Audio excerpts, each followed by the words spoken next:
Hello बच्चों, कैसे हैं आप सब। बच्चों, आज मैं आपके लिए लेके आई हूँ हिंदी और हिंदी में हम आज पढ़ेंगे भाषा। भाषा में उसकी परिभाषा और उसके उदाहरण को पढ़ेंगे। तो आओ आज बच्चों हम अपनी क्लास शुरू करते हैं। भाषा और भाषा को समझेंगे विस्तार से। भाषा किसे कहते हैं, उसकी परिभाषा और उसके उदाहरण। भाषा वह साधन है जिसके द्वारा मनुष्य बोलकर, सुनकर, लिखकर या पढ़कर अपने मन के भाव या विचारों को दूसरों के समक्ष प्रकट करता है, अथवा जिस माध्यम से हम अपने भाव या विचारों को दूसरों को समझा सके और दूसरों के भावों को समझ सके, उसे भाषा कहते हैं। जैसे हिंदी, अंग्रेजी इत्यादि एवं आदि। आगे भाषा की कई परिभाषाएं हैं। भाषा को कई कई तरह से हम अलग अलग प्रकार से समझ सकते हैं। तो विस्तार से फिर से एक बार हम उसे जानते हैं कि भाषा किसे कहते हैं। बराबर भाषा के प्रकार कितने होते हैं। मनुष्य एक सामाजिक प्राणी है।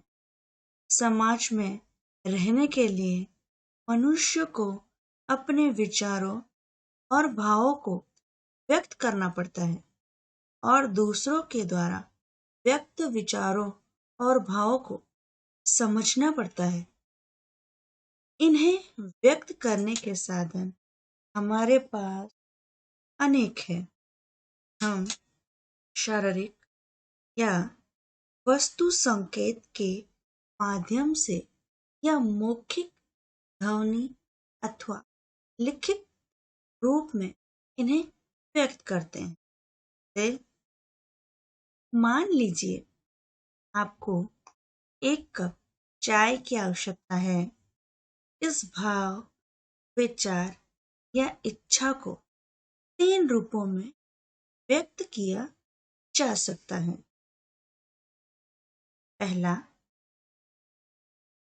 कप या चाय की केतली की ओर उंगली से संकेत कर मांगना, या दूसरा, मौखिक ध्वनि द्वारा कृपया मुझे एक कप चाय दीजिए, या तीसरा, कागज पर लिखकर कृपया मुझे एक कप चाय दीजिए।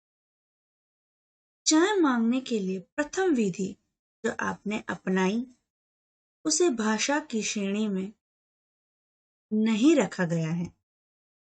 हाँ, दूसरा और तीसरा ढंग जो आपने अपनाया वही भाषा है, अर्थात मौखिक भाषा और लिखित भाषा।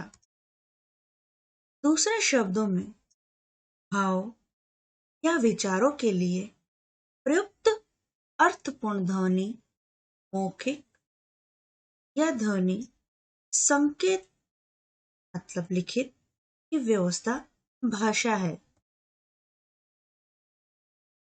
दूसरे शब्दों में कहें तो जिस साधन या विधि के द्वारा हम अपने विचारों को लिखित तथा कथित रूप से अन्य लोगों को समझा सके और अन्य लोगों के विचारों तथा भावों को समझ सके, उस साधन को भाषा कहा जाता है।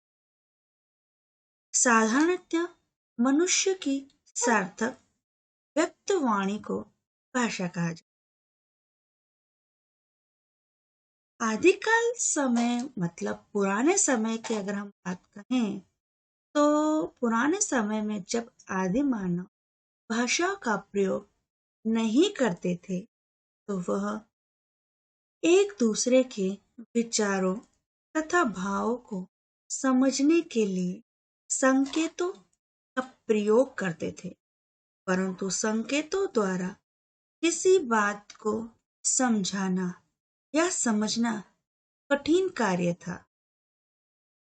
उस समय की बात अगर हम करें तो उस समय आदि मानव को अपनी बात समझाने तथा दूसरों की बात समझने के लिए काफी परेशानी हुआ करती होगी।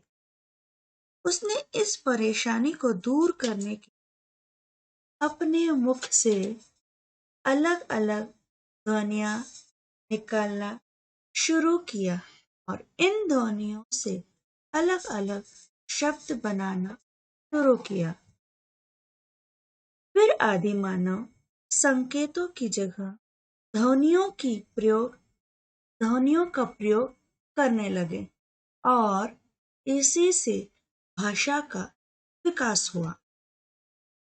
भाषा के द्वारा ही मानव के विचारों और भावनाओं को समझा जा सकता है। भाषा के लिए कोई उचित परिभाषा नहीं होती है, लेकिन फिर भी बहुत सारे भाषा वैज्ञानिकों ने इसकी अनेक परिभाषा प्रस्तुत की है, परंतु हर परिभाषा में कुछ ना कुछ त्रुटि रह जाती है।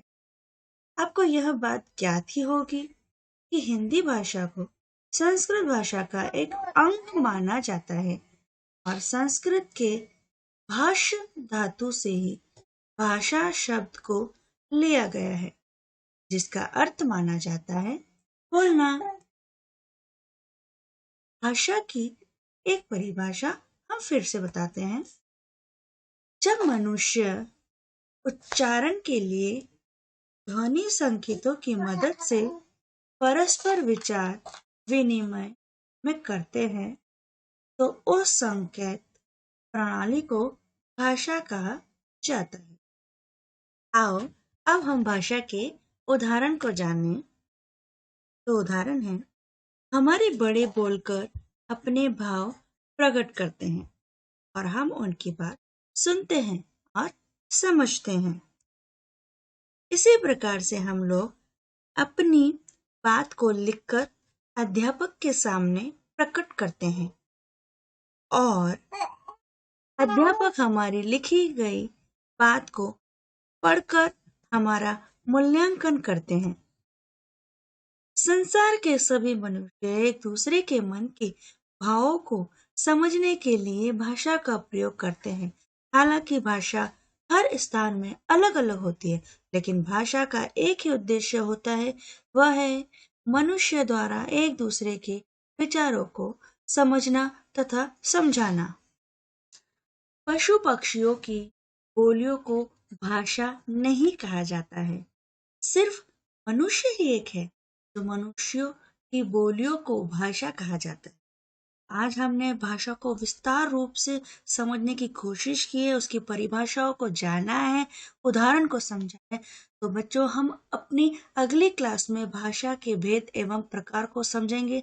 तो मेरी अगली वीडियो को देखना ना भूलें और मेरे चैनल को लाइक और सब्सक्राइब करना ना भूलें। तब तक के लिए बाय।